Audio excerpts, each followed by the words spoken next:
Deus Ex: Mankind Divided is a game that divided mankind, or at least reviewers and fans of the series. Ironically, a game critical of big corporate greed is covered in bizarre corporate decisions, but I'm going to try to ignore that in this video. I'm here to review the game itself, not Breach or the DLC. I want to tell you about the good and the bad of this game because there is a lot worth talking about. I'm recording this without playing the Season Pass content, and I'll make a separate video about those missions next. I played the game 3 times, first as a pacifist focused on exploring with stealth and hacking, and on the 3rd difficulty level. After that, I replayed with the opposite approach, doing only the main quests, guns blazing to see how the story changes. On the 3rd playthrough I tried the I never asked for this difficulty, which is only unlocked after finishing the game once. It has a permadeath gimmick, which you can avoid just by properly saving, and even if you wanted to manually back up that save. Different difficulties remove some HUD elements, but you can turn them back on in a menu. Certain augmentations make it a breeze to ghost through on any difficulty, and there's also a New Game Plus functionality which lets you replay on any of the 3 starting difficulties, keeping your augments and inventory from a previous playthrough. I ended up with a giant pile of money on my first playthrough from selling all the guns and ammo that I never used, and I ended up feeling kind of guilty because I ended up equipping a large army somewhere on the black market for all these credits I can't even spend. In the lethal playthrough, I had to consider resources more carefully. You also are unable to unlock fully all of the augments in one playthrough. Even though this game has its issues, I do love it and the series and anything in this genre because of the flexibility offered when solving problems. This means you can complete almost every objective in at least 3 ways. It lets you really get immersed in roleplay what would I do with futuristic superpowers. Obviously, go burgle apartments for a few bucks and whatever's under their couch and in their drawers. But that's just me. The game has plenty of futuristic magic augmentations to change up your playstyle. You can use these augments to get through obstacles like gas or electricity. You can augment your legs to jump high, augment your arms to move heavy things, and also another augmentation to be able to fall from any height, augmentations to hack, augmentations to track enemies and see through walls, augmentations to improve health or your energy, defense, gunplay, stealth, and all these other special attacks you can unlock. I didn't play the older Deus Ex games until after Human Revolution, and I thought the first actually held up pretty well, and there's even mods out there to mix things up. Games of this kind take influence from X-Files, System Shock, Ghost in the Shell, Blade Runner, and other cyberpunk media. As a nerd with a few health problems, I've never really felt much nostalgia for the past, due to all the technological and medical advances we've achieved as a species. Science fiction in this genre appeals to my interest in the future and how humans will shape it. If what I've said so far sounds interesting, the game is worth playing. The narrative and the themes are handled a little bit awkwardly, so you have to bear that in mind. From this point forward, there will be spoilers as I talk about the main quest and my favorite side quests. Off how? Lots of blank spaces and missing details. Didn't really go into it.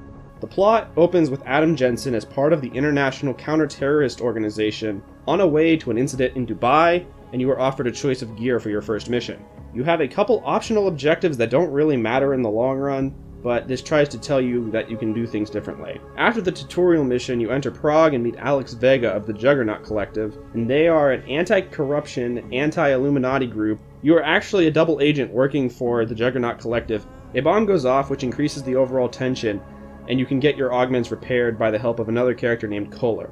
You then travel to Uralek, a complex for deported augmented people, also called Golem City, to arrest the leader of the Augmented Rights Coalition for questioning, but no matter what, he ends up dead, so you go back to Prague. You discover Miller is being manipulated by Manderley, his boss, and ARG is being converted to a terrorist group. This is so the chaos can be exploited by the Illuminati. You face a choice of either catching a bomb maker at the Church of the Machine God, or doing a bank heist to follow a lead about a bigger conspiracy. Either the bomb maker dies in a cult ritual, or Miller later dies of a poison. Each option provides an item that helps in the final area, and this choice leads to an unavoidable death, without involving major glitches the game won't recognize anyway, so don't bother. You survive being poisoned because you have the protagonist power of the poison being based on Adam's unique genetics. After you come back to Prague, there's a lockdown in Prague. You do a couple more things before you head off to end the game in London to deal with the larger conspiracy involving ARC's terrorist faction plotting to blow up a tower in London or kill political leaders. The ending you get depends on how quickly you can resolve those threats. if you did the bank heist, you can save a poisoned miller and still prevent dignitaries from drinking poison.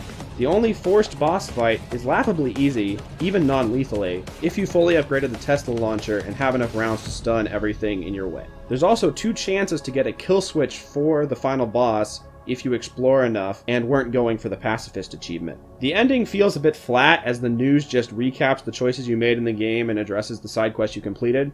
I guess it's better than nothing, but you only really stopped a spin-off of Ark, and the discoveries made by Jensen in the base game seem to point to a sequel, which we may never get. It felt like a lot of setup with little payoff. Janice and the Illuminati subplot doesn't really go anywhere. Adam's experimental logs aren't explained.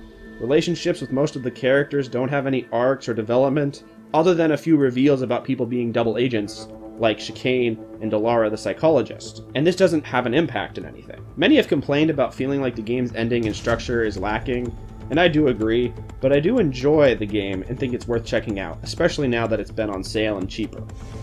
What's going on here? So there's a bunch of side quests that I really liked. There was one involving a goofy cult, which isn't the Machine God cult. The one I like the most involves a murder mystery case while navigating the tense relationships between the police and the local community. It had a lot of interesting conflicts. It had police conflicted about how to handle the case. It had witnesses conflicted about going to the police.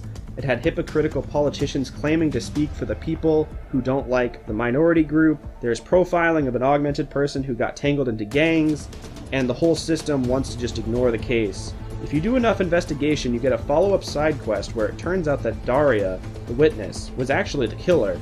And the underlying science fiction element here that makes it interesting is that Daria was trying an experimental therapy for a mental illness she was dealing with, and she received an augmentation that altered her personality, and this was due to it being someone else's memories. The telescope, which was aimed at your apartment, made me think she had a crush on Jensen. She probably wanted to do something terrible, actually.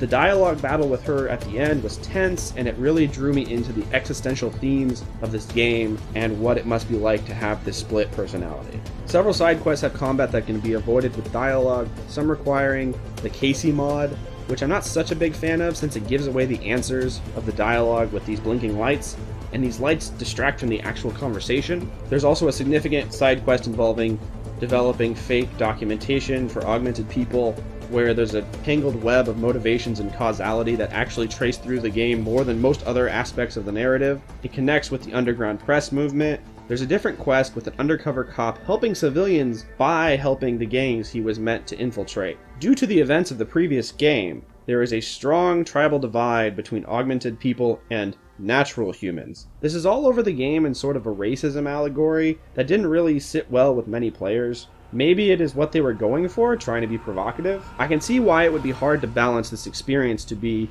engaging and thought-provoking without being overwhelmingly frustrating. The segregationist aspect of the game doesn't really matter to you as the player and Adam Jensen personally because you have these papers that let you ignore the augmented versus naturals lines. I rode the naturals only section of the train 4 or 5 times and I only ever got, "Don't do it again."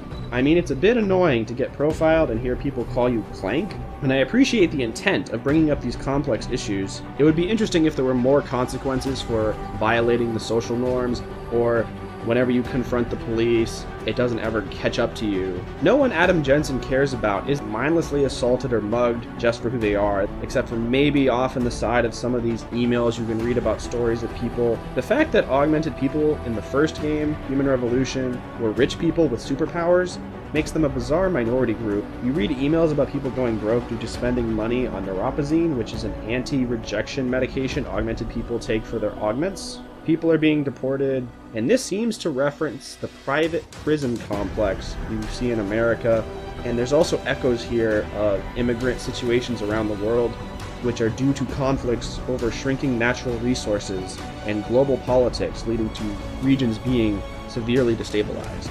Since anyone can become an augmented person, it doesn't quite have the same born with it push that most other minority issues have. A character named Brown specifically refers to the groups as separate races, and he's a money follower, not particularly pro or anti-aug from my understanding of his character. The game's rhetoric parallels the development of historical segregation and modern Black Lives Matter movements. A brand director of Deus Ex claimed this was an unfortunate similarity, I think the All Lives Matter poster in the game actually shows the disconnect because in the real world this was used as a reactionary slogan. The game and the American social movement began in 2013, and I'm surprised no one would have noticed the similarities by 2016. There is a naturalism segregationist who can be heard on TV referring to his opponents as social justice warriors, regulating superpowered cyborg people who did in fact lose control and kill millions in the AUG incident, isn't quite like the pains minority groups deal with in the real world. I find it weird how people get upset about augmented people. Are eyeglasses and hearing aids augments? Is a cast or a bandage gonna get you racially profiled? It's obviously a continuum, and ironically I guess you could see this as a point against racism as well, because people are actually all of mixed backgrounds, and race is more of a spectrum, not just black and white. Finally, I'd like to compare this game with the other Deus Ex games I've played, primarily Human Revolution. There is no save import, but I don't recommend starting with this game.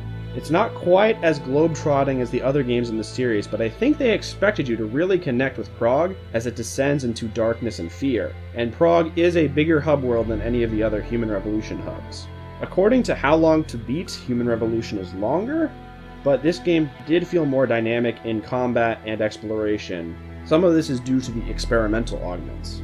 They also have a crafting system in this game which is more flexible, even though I didn't really use it that much in my first playthrough. Enemies in this game are a little bit more interesting because they now use more augments. The side content in this game was more interesting, complex, and substantial than Human Revolution, although Human Revolution had a longer main campaign with 3 interesting, unique bosses. This time around there's experience points for using passwords, but hacking still has extra rewards inside of the minigame. Also, this game has multi-tools if for some reason you hate hacking, exploring, or attacking doors. Important hackable panels are always level 1. They also added EMP ammo, which can knock out AUGs. Both games have brooding electronic music I really enjoy listening to, even when I'm not playing. And even if this game's final mission was somewhat unsatisfying, I think they tried to make it more dynamic than Human Revolution, which had an obvious multi-choice ending button. I didn't really mind this as much as some critics did, because I felt like the Jensen I roleplayed could have maybe changed his mind about things at that last minute. But it doesn't really matter because they rolled all of them together to avoid one ending becoming specifically canon, so it makes it even more disappointing in hindsight. Most Human Revolution characters are absent other than Adam and Seraph, and if you get a quick reference, the original Deus Ex characters like Paige and Manderley try to influence the plot, guiding the series and bridging the gap between the prequel games and the classic game. Like Human Revolution, all story characters are unkillable to protect the main plot. The original Deus Ex game was actually more flexible on this issue. Surprisingly little changes in this game's main quest based on your choices, other than a single follow-up dialogue in response. This game has Adam more bitter about how things have gone, but he still desires to make the world a better place. I feel like it's unfortunate the narrative around these themes is relatively unfocused.